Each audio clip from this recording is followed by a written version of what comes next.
We are in the second panel today, and we have very distinguished speakers here. First, I would like to talk about our keynote speaker, Hovannisian, professor of Armenian and Near Eastern History, emeritus professor now, from the University of California, UCLA. And he's also cooperating with Shaw Foundation, University of Southern California, on the testimonies of survivors of the Armenian genocide. Since 1962, he was working at UCLA. He developed certain programs, undergraduate and graduate programs on Armenian studies. And later, he was Associate Director of UCLA's Center for Near Eastern Studies from 1978 to 1995. Founding member of Society for Armenian Studies. He published 30 volumes, more than 30 volumes actually. Some of the ones that you might remember is Armenia on the Road to Independence, 1967. Republic of Armenia, 4 volumes. Also, this is translated into Russian and Armenian. The Armenian Holocaust, the Armenian Image in History and Literature, the Armenian Genocide in Perspective, 1986. The Armenian Genocide, History, Politics, Ethics, 1992. The Armenian People from Ancient to Modern Times, 2 volumes. Looking Backward, Moving Forward, Confronting the Armenian Genocide. And finally, the Armenian Genocide, Cultural and Ethical Legacies. He also edited and contributed 14 volumes of UCLA conference series, Historic Armenian Cities and Provinces. One of them on Van, and it's been translated into Turkish very recently, just came out from the publishers. And Professor Hovannisian will sign his books after the lunch in the lobby area. I just recommend you to go there. Finally, I would like to congratulate his birthday. 2 days ago, that was his birthday.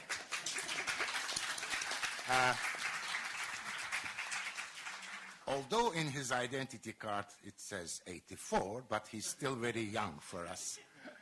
Sir, you have 30 minutes. Thank you. Thank you very much. Շնորհակալություն կուզեմ հայտնել նախ Դինքի հաստատության հիմնարկին հրավերի համար, ինձ համար սկացականը այս հաստատության մեջ գտնվել եւ միայն ժամանակ կուզեմ շնորհակալություն հայտնել Արազ հրադակչության ընկերության, որ այս 14 հադորներուս գիտաժողովներու հադորներուս առաջի երկուքը իմ այսօր բոլիս կնդվելու արիտով հրադարակվեցան եւ շատ ուրախ եմ տեսնելու այս երկու հադորները եւ հուսամ որ it was said it was my birthday and 2 days ago. I hope I will have enough birthdays that I can see the completion of the translations of this series.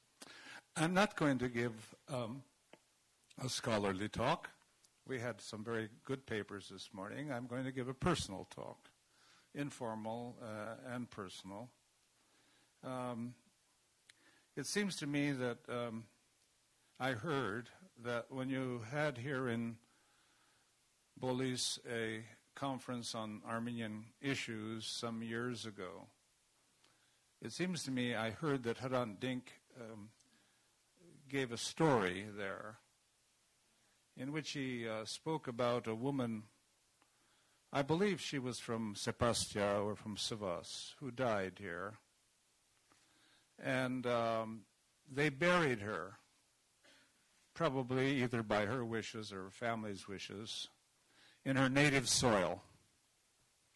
And Hrant Dink made a very emotional statement about water finds its path. That is, she found her path into the soil from which she came after having lived in diaspora and in exile for so many years. I have to confess that I have some of this sentiment when I come to Turkey, that it is also genuine and familiar to me. The sounds, the noises, the music, the food, the gestures, the courtesy, the friendliness, the helpfulness of people. All of this is so reminiscent of everything I know and everything that is Armenian and apparently also Turkish, Kurdish, and other things. And yet, my water cannot seep into this soil comfortably. I do not feel the ability to say that this is mine. And I think we understand that the reason for that is the big divide, the big separation that was so tragic and criminal for all the peoples that were victimized by the events that destroyed one segment, a very creative segment, productive segment of Ottoman society 100 years ago.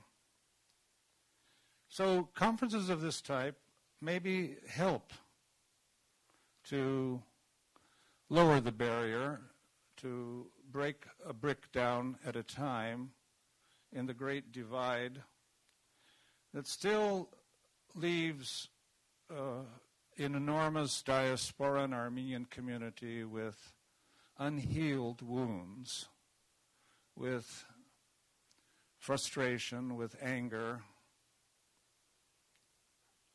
with hatred sometimes.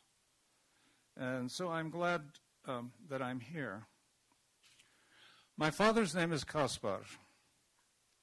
Kaspar was born in a small village outside of Harput, Harpert, Bazmashen. Bazmashen in Armenian means a village of many homes. And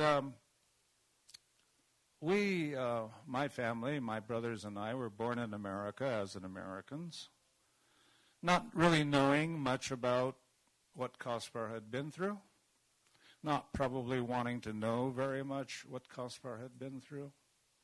And Kaspar didn't tell us very much about what he had been through until the very last years of his life when he was like me, an old man, and perhaps felt that there were people that were interested in his story that he had not spoken of for so many years. Kaspar's father's name was Hovannisian, John.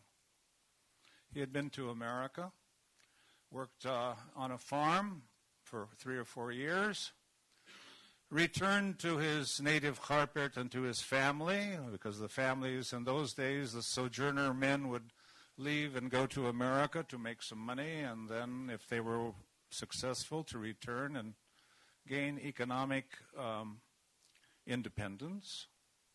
So Hovannisian returned to Bazmashen in probably 1912.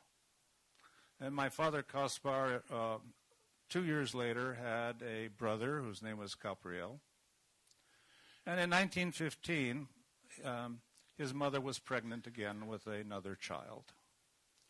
But in that interlude, Hovannisian was drafted into the Ottoman army and taken away, and as we've heard in our last panel, the men, Armenian men that were drafted into the Ottoman army, most of them did not return, and we never knew what happened to Hovannisian. He was taken away and probably put into the labor battalions, the disarmed labor battalions, and died somewhere unknown. And so when my father came to America in 1920 after unbelievable experiences and deprivations and torment, when they asked him what he wanted his family name to be recorded as, he said Hovannisian.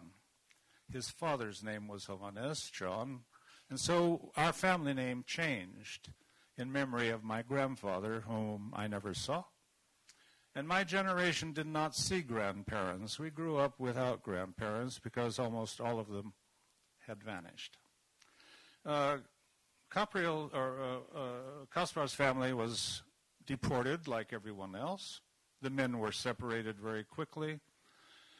They were killed very quickly, roped up 2 by 2 and 4 by 4 and killed.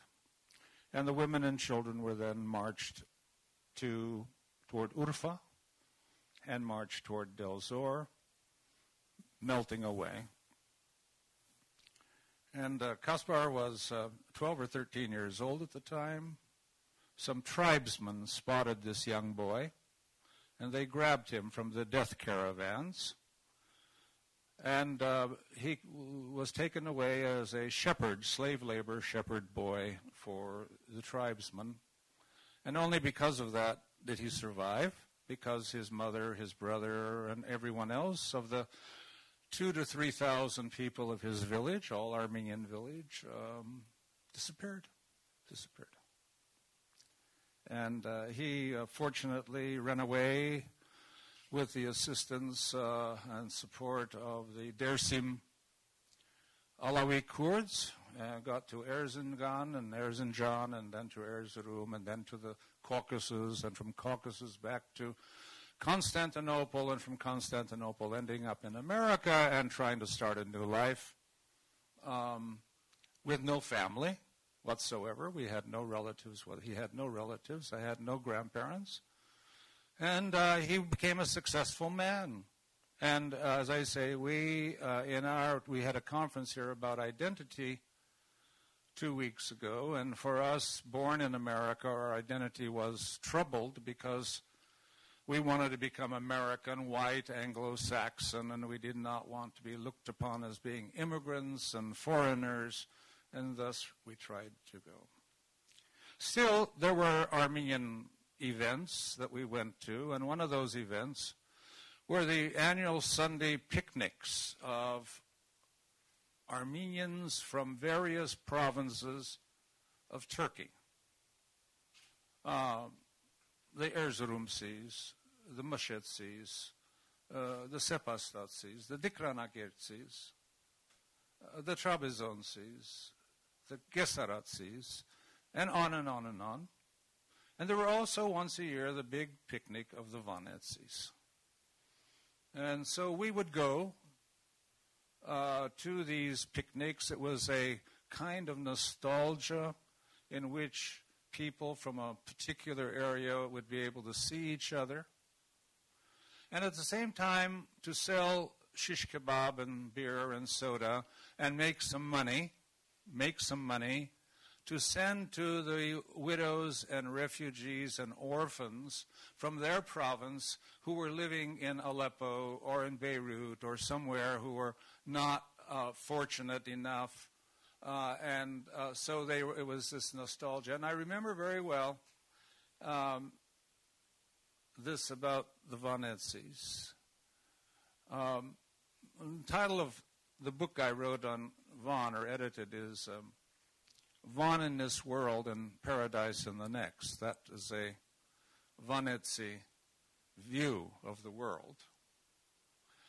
But the men, some 30 or 40 years later, after they had come to Fresno, California, when they struck up the band of the Vanetsi dance, there's a particular dance that the Vanetsis dance. They would join together, 30 or 40 men in a line, and their entire body would move in a particular way that nobody, younger people joining the line, could not imitate, could not do the same thing, because these people, this was their life, this was their living, this was their paradise that they were recreating for a moment in diaspora. And there are a lot of anecdotes about Vanetsis. They're pretty tight-fisted. They like gold. And actually, they're very good jewelers. And they like to preserve. And there's an interesting anecdote of two women seeing each other, and one of them saying, Pari Luis, and the other one saying, Hazar Pari, good morning, and the answer is 1,000 good mornings. And the first one said, hey, why 1,000? One is enough. You don't have to give me 1,000. I mean, keep the others. And so anecdotes of this type abound and are a part of my memory.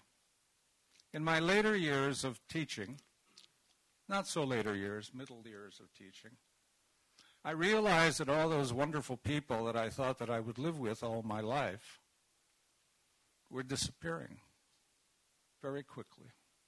Not only from Vaughan, from everywhere.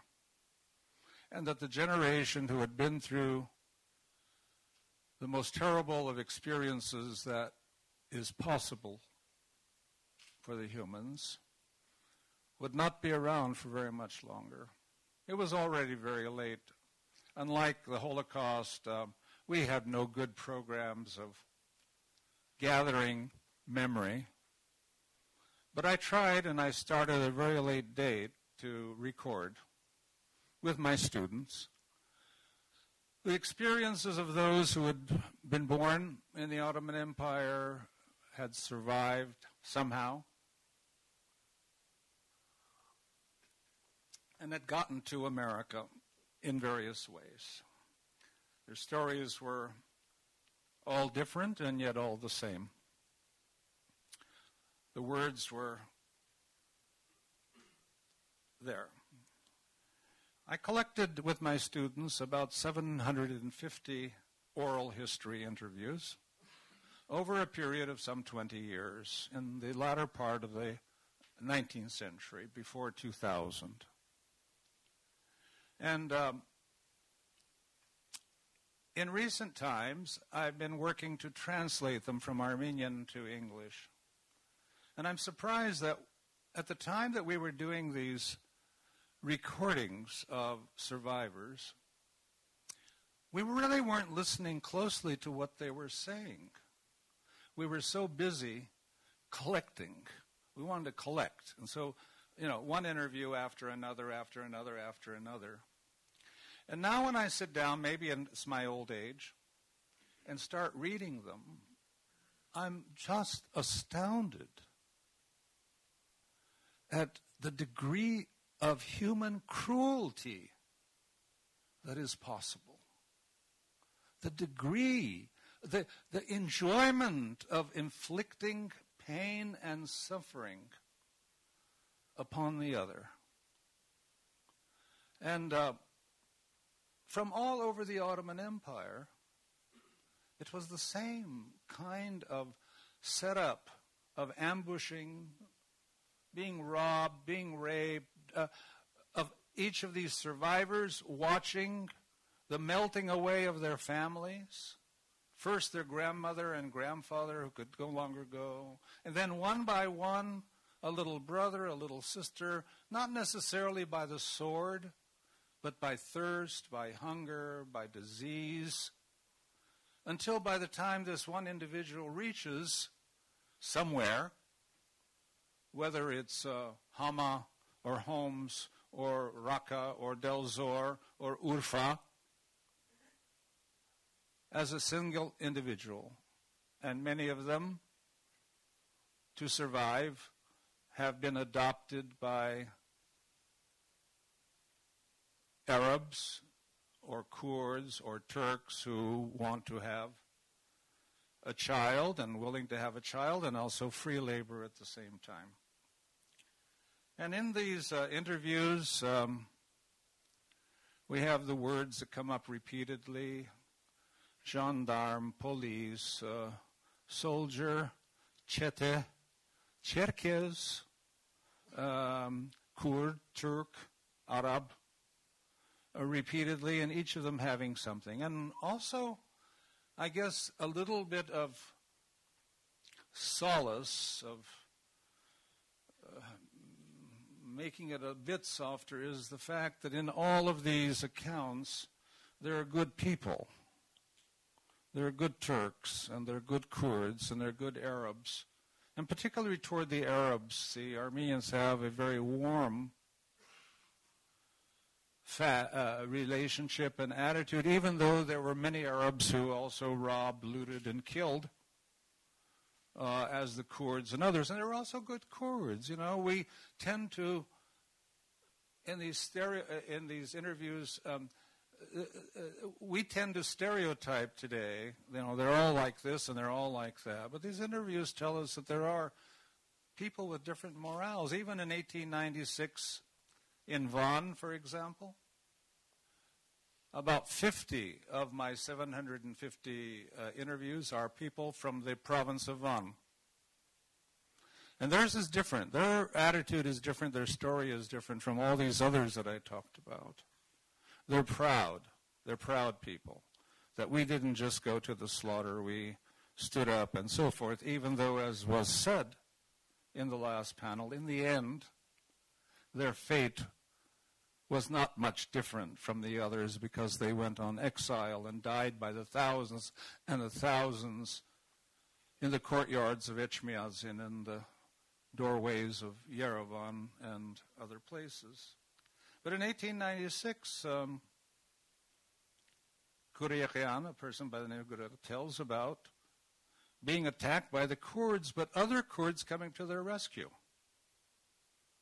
and even killing, and about a mullah who is weeping over the fate of these poor people, of his people, these poor Armenians who are his people, done by his own people to the Armenians. And so this, all of the human emotion and understanding that stereotypes by themselves need to be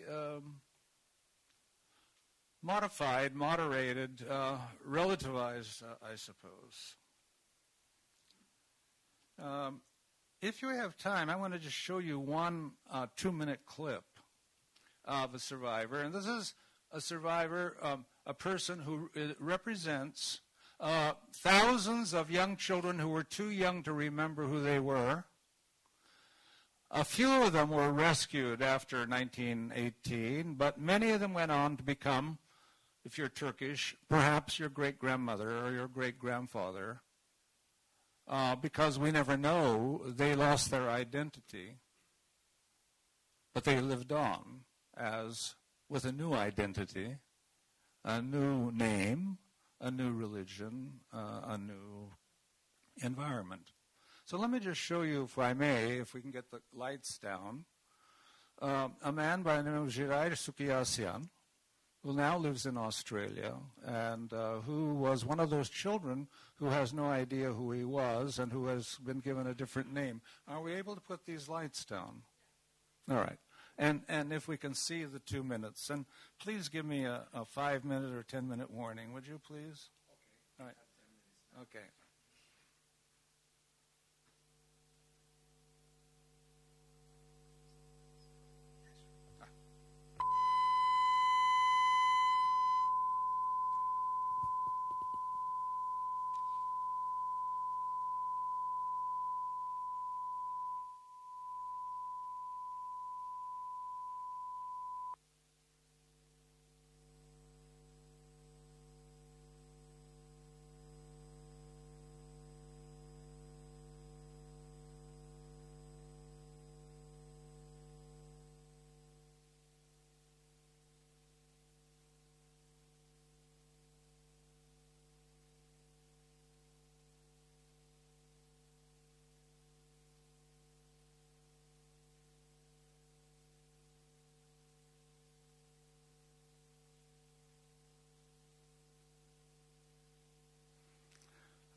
We'll wait one more minute.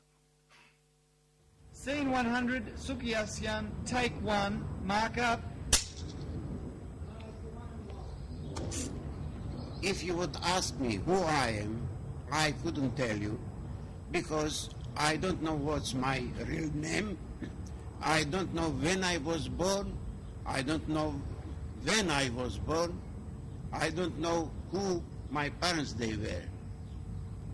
When I was little, about 4 years maybe, I remember I was living in a Turkish family.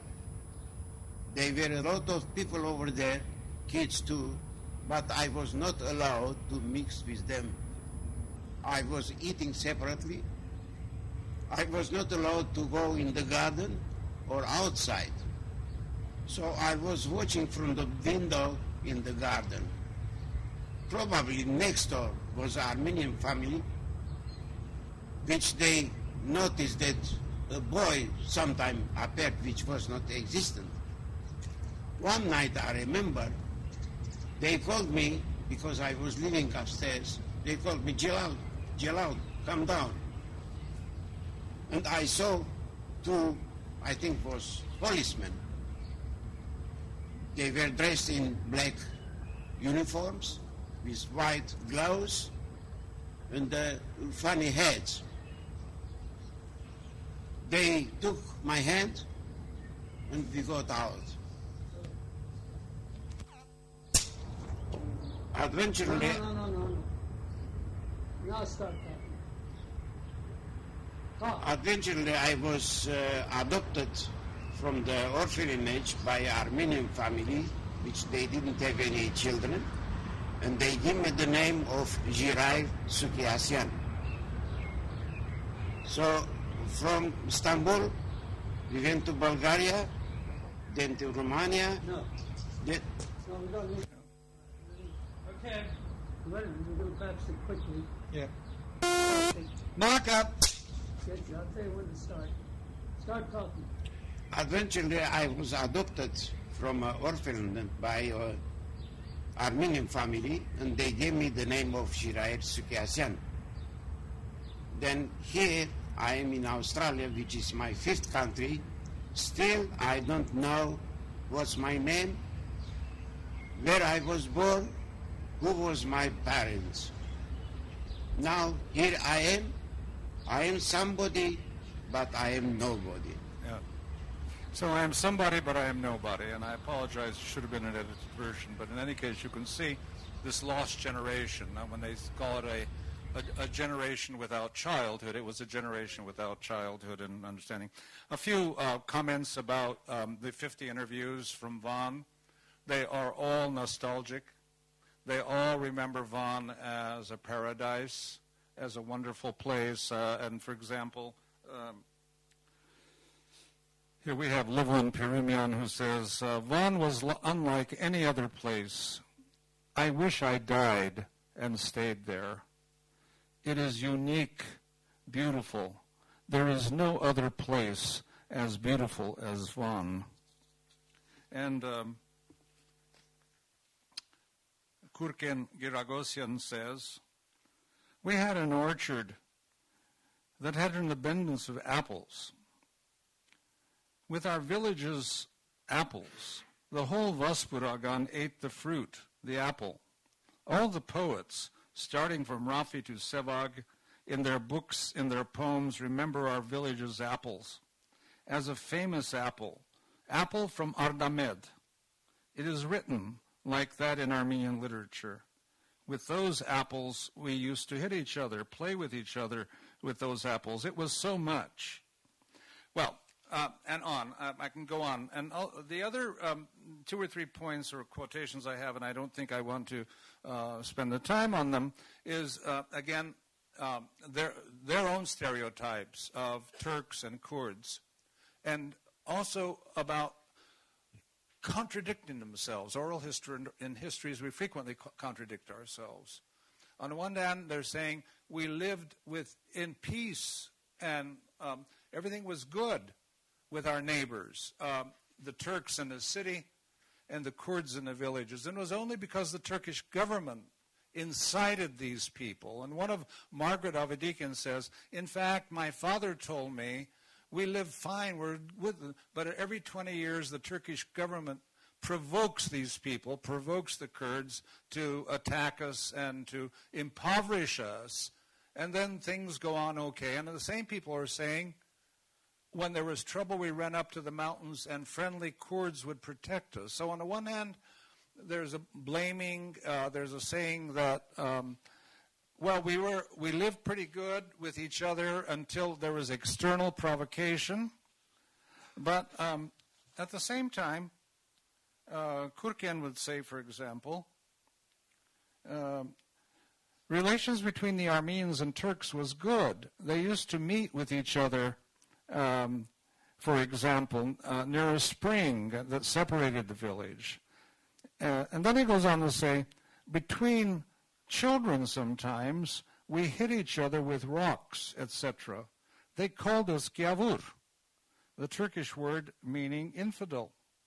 Gavur is a humiliating word, a word that the Turks associated with Christians. With this, they wanted to degrade us, and they used to be small fights between Armenians and Turks.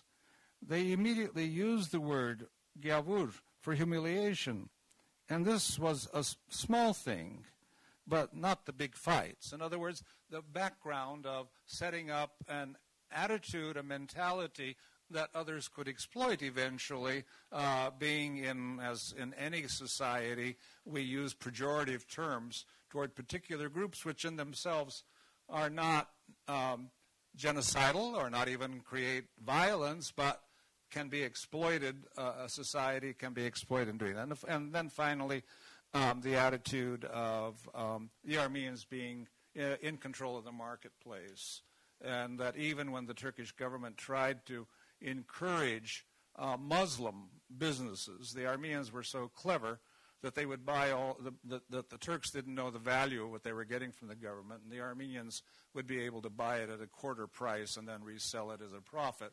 And so there's this attitude as well. But it was, the bulk of many of these interviews is the 30-day defense. And again, Cevdet, Vramian, Ishkhan, all of those stories, probably, maybe they've been absorbed. You know, when you have oral history, people absorb stories from external sources, but every one of them almost talks in terms of the betrayal of the Armenians by the treacherous murder of their leader, Ishkhan, and the murder of a member of parliament, Vramian, that they were driven to it, but at the same time, enormous pride in the fact that they were able to organize a defense, and that perhaps their skills as being lovers of gold worked for them because they were able to melt down gold to make cartridges and bullets and so forth. And that little children, people who were then 5 years old, 8 years old, are so proud that they were running around taking food to the fighters or being used as messengers between one position and another position there. And then finally, the very sad and painful exodus from Van in 1915, going up towards the Bergri Falls. If you've been in that area, you know where the waterfalls are there at Bergri and the river there, where they were ambushed by the Zeylani Kurds, and hundreds, if not thousands, of retreating Armenians were killed there, and hundreds of Armenian mothers, according to these testimonies, threw themselves into the river over the falls with their babies in order not to become victims of more violence from the attackers. And finally, after 8 days of walking, of getting to Igdir, or Ugdir, you call it now, I believe, and then on to Echmiadzin, and what happened to them in that experience. And then finally, as I say, this great sense of pride that, unlike the